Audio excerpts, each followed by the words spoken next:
Hello everyone. Today is the first day of the second week in on our lecture about early Buddhism, and I will learn a lot during the Sunday how to use this WebEx platform. So there is no how can I say 콜로 출석 during the online lecture because I have your record of log in, log out in this meeting room. So I can get it tomorrow. So from this week, as I promised to you, I'm going to call a law, but not in an analog way, but in digital way. So tomorrow I will get your login data. So maybe Friday or Saturday, I check your login data, and I will do the 콜로 출석. 이따 로그인 데이터가 있어가지고요. 제가 내일 나오니까 취합해가지고 주말에 제가 출석 다 올리도록 하겠습니다. So during the online lecture, I'm not going to 콜로. That's the first thing I'd like to talk. Please turn off your mic when you first came in. Otherwise, it is not easy to do. And also, as I promised to you last week, I usually put our lecture in the e-class so that anyone who cannot hear clearly or due to the traffic, due to the traffic of WebEx, some people cannot hear clearly and some people miss some part. I usually put our lecture in here, 강의 목록. So early Buddhism, last week we have an online lecture. So this one, first week, number 3 is our lecture given last week. So if you just click here, you can see the record of our lecture last week. Hello everyone. Can you? So anybody who was not sure, or anybody who wants to check, or anybody who'd like to revise what I said, wants to understand more clearly, please check here. So today we have a lecture today. So I will put our lecture, I'm recording here, in this second week, number 3. So Wednesday is going to be number 4. So in that way, even though it is during the lecture time we have some lag and sometimes not really clear, you can always going back and check. And I check this recorded file. There is no stop. It's very clear and everything very nice when I checked it. So please remember, even though you missed the class or during the lecture you want to do something else, you can always listen again in here. 강의 목록. And first week, second week's online number 1, number 2. I'm not sure whether we have a English version of this e-class or not. It might be very nice if we have an English version, but I'm not sure. But you can always check. And also, anyone who came here for the first time, you should all go to the 학습 자료실, a kind of a study database where I put a lecture handout together with the link you can check in my YouTube channel called the Mini Buddhism. So first week, this is a Korean one with a Korean handout. And first week, English link with English handout. And the second week, I also put Korean as well as English handout together with the YouTube link. And YouTube link usually separated into 2. I have some English version and I have some Korean version. So according to your taste, you can you can check if you'd like to know more about what I'm going to say in each lecture. So today I'm going to continue. I think you all downloaded this how can I say PDF file in the week first, and I said to you that people who speak Sanskrit cannot be the original people living in Indian subcontinent. They are entering into India from outside, and the time when they enter into India was the time when Indus Valley civilization, almost suddenly disappeared, and the people in the west are moving from Indus Valley area to Ganges Valley area, and they mix together, and then they all move to Ganges River Valley area and develop, kind of nice and bright in Indian or Sanskrit or Indian literary tradition. So I sometimes use kind of a web material, kind of a documentary material, and what I like most was this one. Control plus. Sorry, I should put this one earlier. It's Story of India, made by BBC UK. This is a kind of internet, online study material. So BBC produce story of mathematics, story of physics, and one of them, story of India. And Michael Wood, one of the very famous presenter in India, he used to talk in UCL, but I'm not sure where at the moment he is. Manchester, I'm not sure. Very nice presenter there. And he went to India, he talked with the Indian people. So this documentary consists of five series, and today I show you the first one in very short area where climate change make people in the Indus River Valley area move from there to the west, and then step by step people entering into the India called the Aryan Sanskrit speaking people, and the kind of a relationship between Sanskrit and Indo-European language I talked about last week. So before we continue, we watching this this program for maybe 10 or 20 minutes.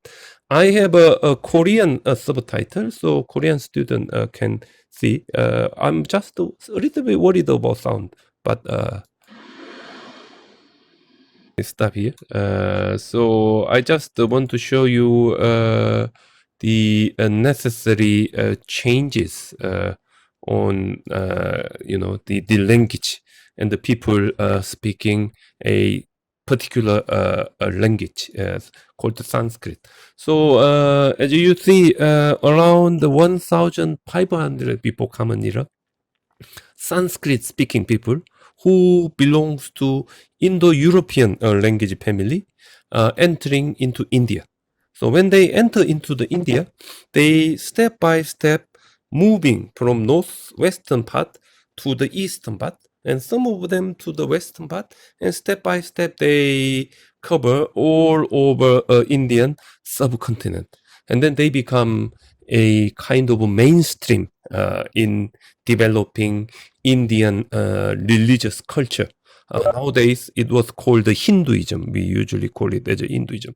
So when they do, their language mixed with local languages. So language automatically develop within the India. So Indo-Aryan language, branch of Indo-European language used in India, we usually call it as three kind of development. And the first development, we call it as old Indo-Aryan. And second stage, middle Indo-Aryan. And third stage, contemporary or modern Indo-Aryan. We just classify like that. And old Indo-Aryan, Sanskrit. But old Indo-Aryan can be classified into two categories. The oldest one was called the Vedic Sanskrit. And last week I said to you that there are some words I compounded in the dictionary. And usually those are the words very similar to Avestan or old Persian language. So Vedic Sanskrit more like oldest part of Indian language, especially in Sanskrit. Many words shared with Persian languages. So that's the oldest part. And then around the post-century before Common Era, maybe at the time of Socrates, at the time of Aristotle, or at the time of, in China, we have many different countries appear. During that time in India, northern part, I think it's the Gandhara area, we have one of the very genius grammarian appear. His name, Panini. I think he saw, post-century before Common Era in northwestern part of India. There already were Greek people there. Alexander, around that time visit India, and the northwestern part of India was occupied by Persian, Persian army. So Panini saw that Persians and Greeks use some kind of grammar book, to explain their language and so on. So he feel like we Indian should make our own grammar books. So he wrote one of the best grammar book in history, according to Indian people, called Ashtadhyayi. So that was the Panini's masterpiece. Ashtadhyayi, kind of a Sanskrit grammar book written around post-century before Common Era. And in India, usually some people made something which has got authority, everyone follow. So once Panini set up, all this Sanskrit grammar, nobody challenged him. So everyone follow, Panini's rule in morphology and style of the sentence and so on. Everyone follow that. So that's the time Indian, Sanskrit grammar established. So before Panini, we said Rig Veda, Brahmana, Upanishad, there is no clear rules. Language mixed with the Persian and so on. But after the Panini, after post-century before Common Era, the language fixed. Nobody can change it. So this language continue to exist until today, especially through religious family called the Brahmins in India, without having any big significant changes. So where you can see this classical Sanskrit, I have to say Indian epic. And Indian epic, for example, a Greek culture has got Homeros or Iliad, kind of very big, epic, Sosashi in Korean. Indians also have a very, very big epic called the Mahabharata and Ramayana. And both Mahabharata and Ramayana use classical Sanskrit. And this classical Sanskrit applied to Indian literature, as well as Buddhist literature as well. So around 3rd century Common Era, one of the most famous Buddhist scholar in India called Vasubandhu wrote, very nice Indian, how can I say, doctrinal, treatise on every aspect of Buddhism in northwestern India. That was called the Abhidharma Kosha Bhasha. Abhidharma Kosha Bhasha. Used the perfect Sanskrit language. Or 2nd century Common Era in northwestern part of India, we have I'm not sure whether he's a Buddhist monk or not. A famous writer called Ashwagosha, Ma Myung in Chinese, and he wrote Buddha Charita, behavior of the Buddha. So one of the near perfect first biology of the Buddha, life story of the Buddha, written in perfect Sanskrit, following classical Sanskrit. It's written in after Panini. So that's the classical Sanskrit. So whenever you saw a Sanskrit text, you should check whether it is Vedic or classical. So classical Sanskrit later, Vedic Sanskrit older. So that's the old Indo-Aryan. And then when time goes by, Sanskrit mixed with the local language, or Sanskrit naturally becomes simplified when it was used in India. So this simplified Indic language during the middle period, we call it as a Middle Indo-Aryan, MIA. And one of the oldest Middle Indo-Aryan was Pali. So anyone heard about Pali?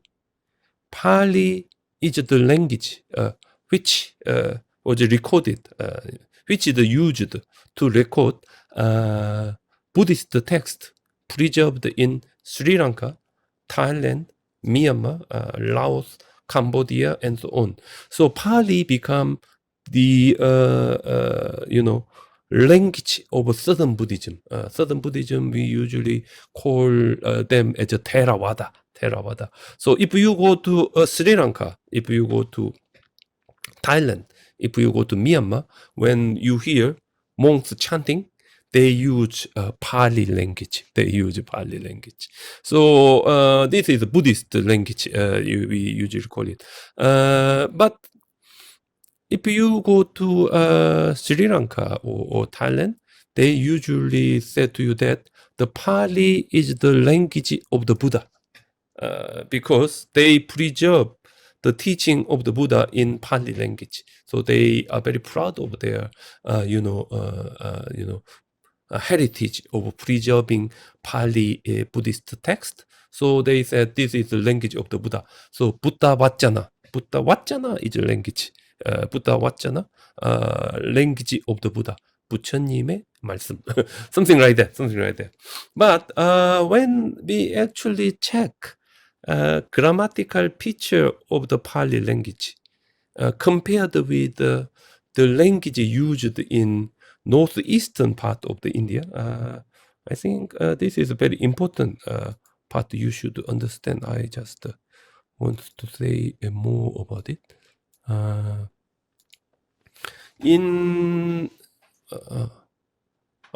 Sorry, I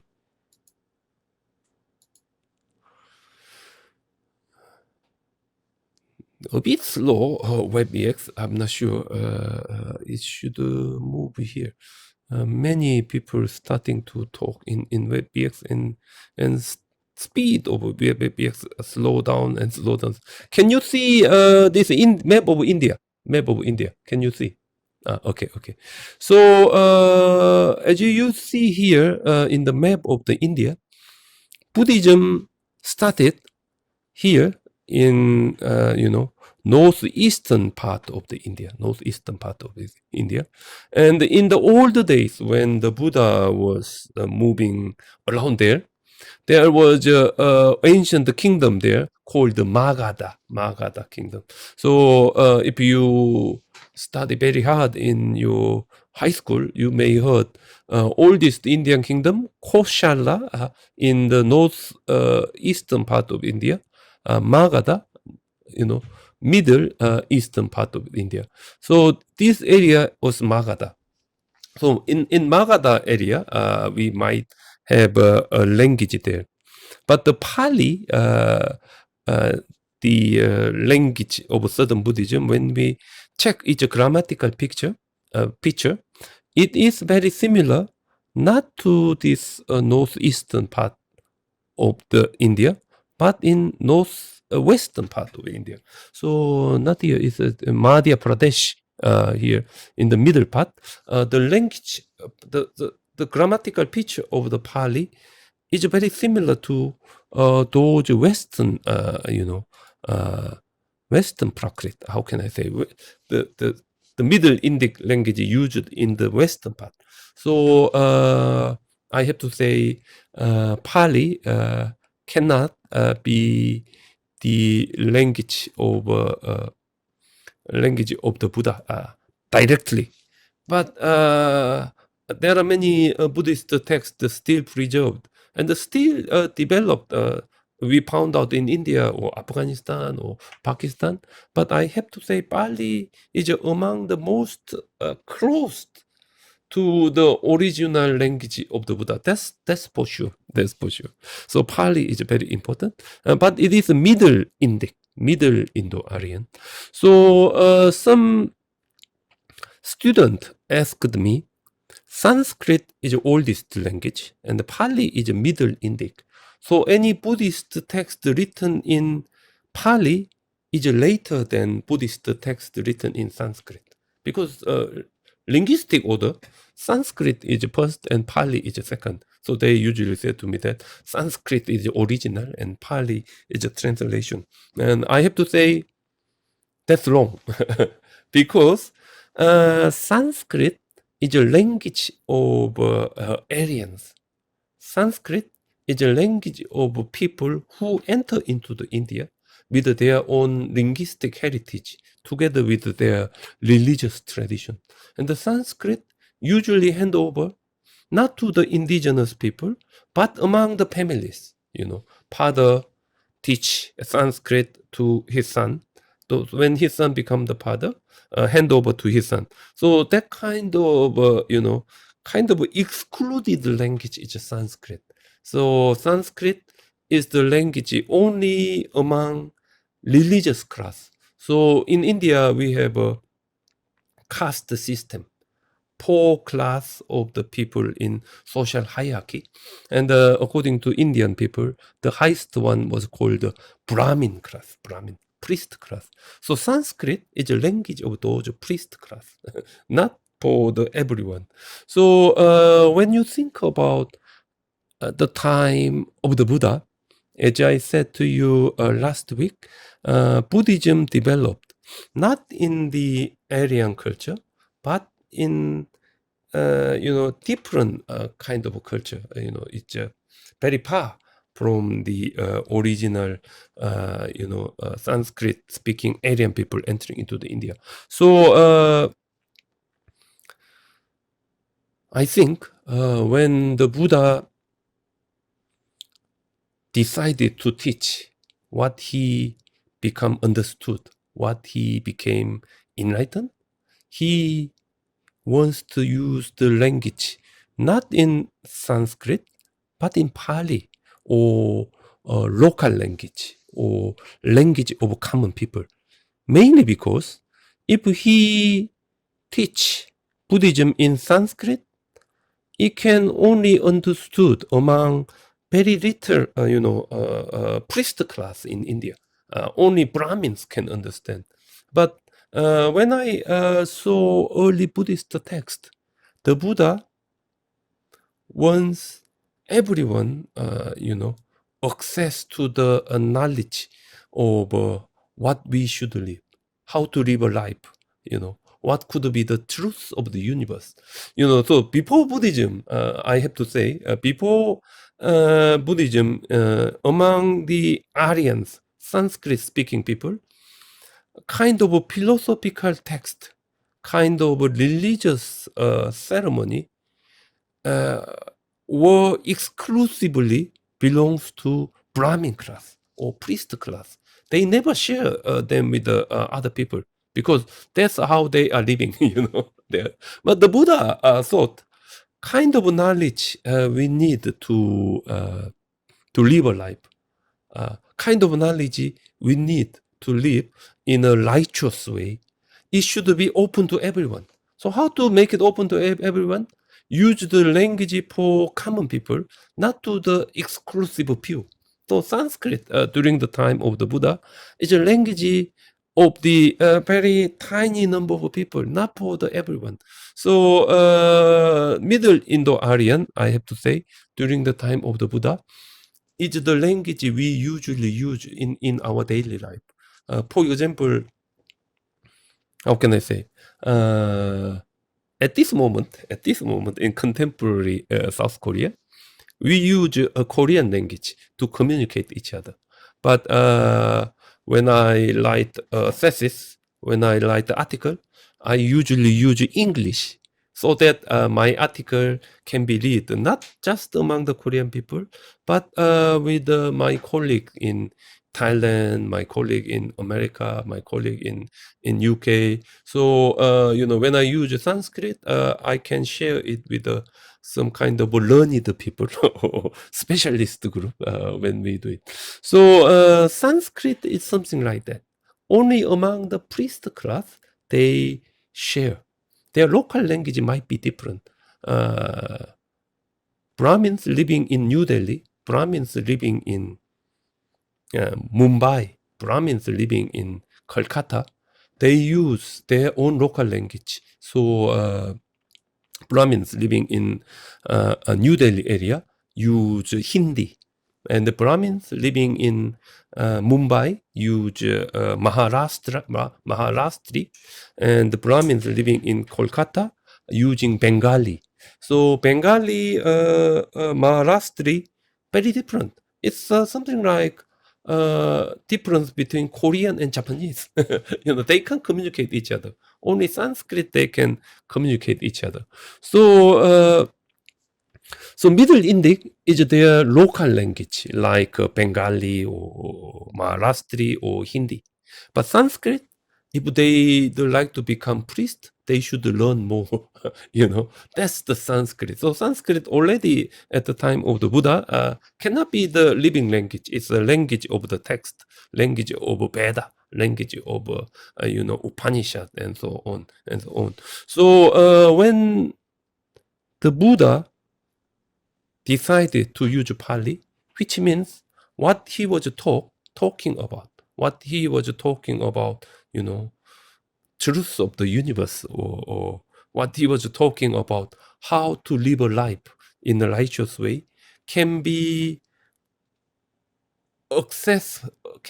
reached from all the members of the society, women, children, no matter what their class, kshatriya or vaishya and sudra, even outcast, they are using middle Indo-Aryan, so anybody can listen. So that's the one of the key feature of the Buddhism. It's an openness. Buddhism never try to contain their truth only among very tiny number of the people. Buddhism try to make it open to everyone. So Buddhist ethics, we usually call it as a universal ethics. So in Buddhism, we talk about sarva, everyone. Every living creature, every people, everyone. So Buddhism claim kind of a truth for everyone. So it's a claiming of a universal truth rather than very closed view. So in ethics, we usually call it as a closed ethics. Only among the same group, they usually share each other. So the Buddha used middle Indic first. So I think that's the first one. So this Pali, the language of early Buddhist manuscript, cannot be the language of the Buddha. So language of the Buddha, we usually call it as Magadhi, because the area was Magadha, so maybe Magadhi, but slightly different. But Buddha used Middle Indic in order to make his discovery accessible to every member of the society.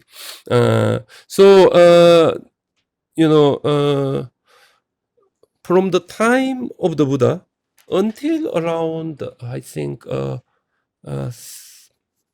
until around maybe first century before or after Common Era, Buddhists use Middle Indic, local languages to preserve the teaching of the Buddha. And then step by step, Buddhists starting to use classical Sanskrit, mainly because when Buddhism spread, at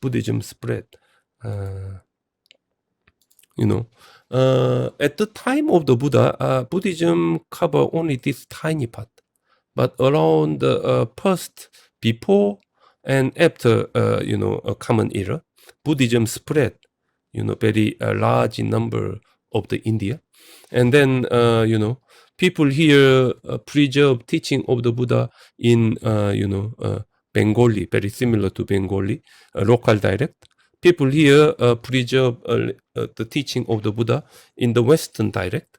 Maybe New Delhi area, they preserve teaching of the Buddha, Northwestern dialect.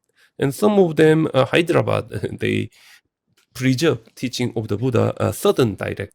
So, and also their language, when developed, become very different. So they can't communicate each other with their own local language. So somehow, around the first, before and after Common Era, Sanskrit become lingua franca. Lingua franca means it's a language of communication between people living in other area. Just like English, I speak English, and my colleague in Japan speak Japanese. I can speak Japanese, but when we meet, we communicate each other with English. So somehow, when India during that time, big country starting to appear, Kushan Empire or Gupta Empire, they are controlling people with the different languages. So in order to govern their people correctly, they starting to use Sanskrit as a language of administration. They starting to use Sanskrit as a means to communicate with the learned people, during that time. So somehow the authority of Sanskrit is going up and up and up, while the value of local language going down and down and down. Just like Roman Catholic Church, they step by step use Latin language. So, kind of a ceremony in Roman Catholic use Latin. So all the ceremony using not Latin, but the local language, they call it as a vernacular. Nowadays we use it a lot, but vernacular means language of a slave and so on. Not a good, meaning inside there. So when Sanskrit become kind of a very authoritative, and the Sanskrit become a kind of language they can communicate, not only within their group, but also a Buddhist group in very far, northwestern India, southern India, western India, they started to apply Sanskrit in the Buddhist tradition. So when Buddhists starting to use Sanskrit, their Sanskrit ability was not good, because Sanskrit is language of Brahmins. So for the first time they try, it's a half Sanskrit and half Prakrit, half Old Indo-Aryan, half Middle Indo-Aryan. So that kind of language, we call it as a Buddhist hybrid Sanskrit. Hybrid means mixed together, jampong in Korean. So early Mahayana Buddhist text use Buddhist hybrid Sanskrit. So Prajna Paramita Sutra, Wisdom Sutra, mostly use Buddhist hybrid Sanskrit. And also many legend of the Buddha, Mahabhastu, the legend of the Buddha according to the life story of the Buddha, those texts use Buddhist hybrid Sanskrit. And then around Second and third century Common Era, Buddhists adopt perfect Sanskrit, starting with Ashwagosha and Vasubandhu, as I mentioned before. So that's the Middle Indo-Aryan. So coming back to the original question, in terms of language, Sanskrit is older, Pali is later. But in terms of Buddhist literature, Buddhist thought, Pali is the oldest one, and Sanskrit Buddhist text quite new, contemporary. And then we have a contemporary Indo-Aryan languages: Hindi, Bengali, Punjabi, Gujarati, and Maharati, Urdu, and so on. So altogether around 230 languages in India. So what you should remember is here kind of a comparison between Sanskrit and Prakrit. Prakrit is Middle Indo-Aryan. Sanskrit, Old Indo-Aryan. So Sanskrit means polished, grammatically correct, well-formed, completed, finished, purified, highly elaborated, which means artificial language. And they try to preserve as it is. That's the Sanskrit. And the Buddha refused to use it because this is language for only a tiny number of people, only a tiny priest class. They claim the knowledge they need to live belongs to them. So Buddha thought, no. Knowledge for how to live a life should be open to everyone.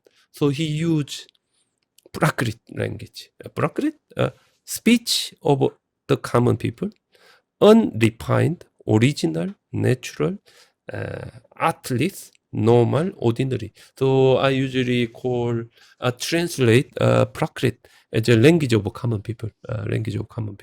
So that's the one thing we can see. The Buddha really open mind, once his finding available to everyone. So that's the language. And then we have a script. So script, already we have only a tiny number of time. I will finish usually before 1 hour. So maybe 10 minutes. I will talk a little bit about script. Among the oldest script in India was called Kharoshuti. And Kharoshuti is very interesting because nowadays Kharoshuti Buddhist text starting to appear in those northwestern part of the India, borderline between Afghanistan and Pakistan. Mainly because during the 1990, can you remember what kind of a war were there?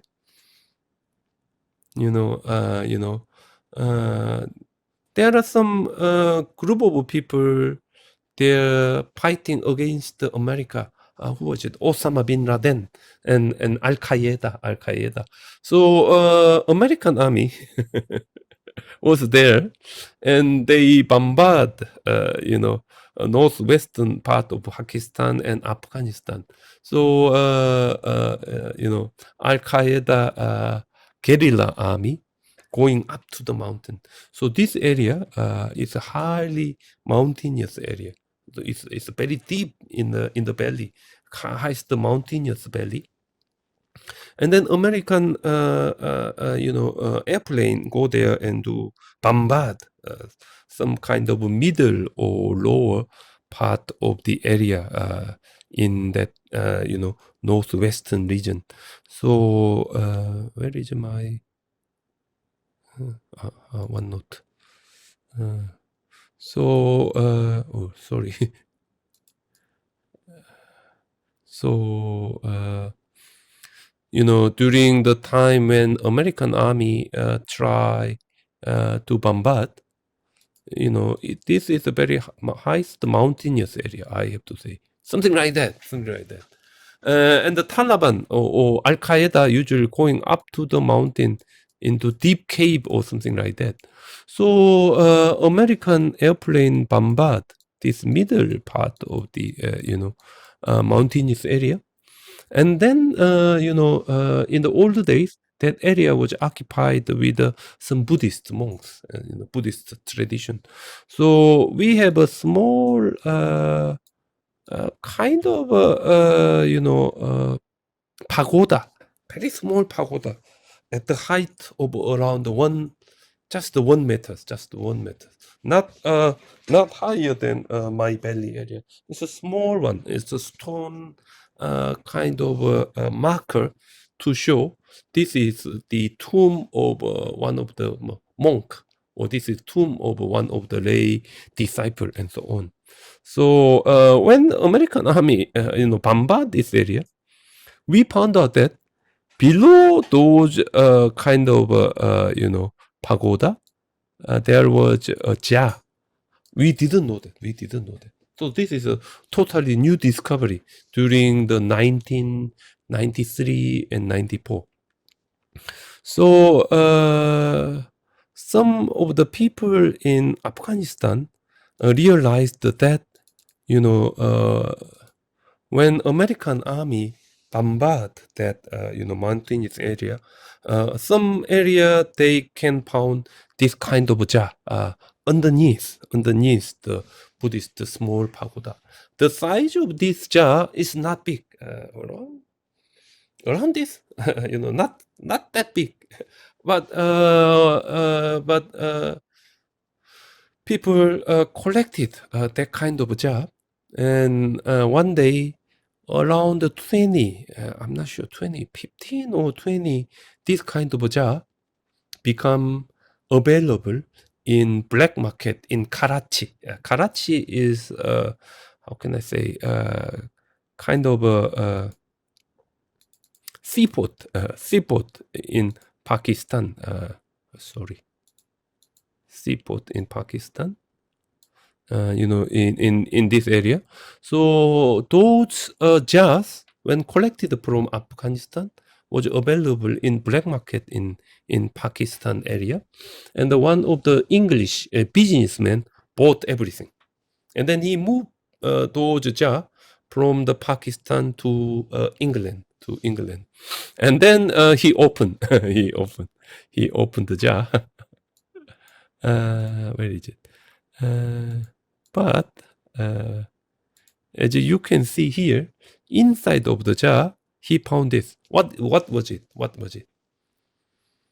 This is a remaining body of human beings when we had a cremation. When someone die, we in Indian tradition we just burn their body away, but the bones still there. So this is the bones. So he thought this is not a good sign to keep those jar in his own house, and also together with this kind of bones, they found out. You can see here small Buddhist text. It was written on birch bark, 자작나무. So in India, when you go to the northwestern part, there are many birch bark. Birch bark very straight. When you just peel those birch bark, you can have a quite long birch bark just peel out, and then writing down some Buddhist text, and then how can I say, roll it up like a roll paper. That's the Buddhist text, actually, very old. Oldest one, 2nd century before Common Era. So it looked like this. When they found out, it looked like this. So maybe 2,000 years it was there in mountainous area in Afghanistan and newly discovered. It's totally dried up. So anyone touch it, it just, we just breaking all this the Buddhist text. And you can see here the script. This script was called the Kharoshti script, among the oldest script in India. This kind of Buddhist text, starting to find out there. So he, one who bought all those jar, donate those jar to British Library in London. British Library in London. So when I was in Oxford, I sometimes go to British Library to help the preservation work for those new Buddhist texts discovered in Afghanistan area. So those Buddhist texts collectively called Gandhari Buddhist script. So Gandhari Buddhist script among the oldest one, and the Gandhari Buddhist script use Kharoshti script. Kharoshti script. Kharoshti. I think already we have a 55 minutes, so I think I can continue. I should do it at once. So I think I stop here. So anyone who are interested in script of Indic tradition, please check my YouTube video where I talk about Skoyan collection, where I talk about Indian script and so on. You should check it. In Korean, I think. English, I'm not sure. Maybe there are some you can actually check it. So I will continue Wednesday. So anyone has got any question?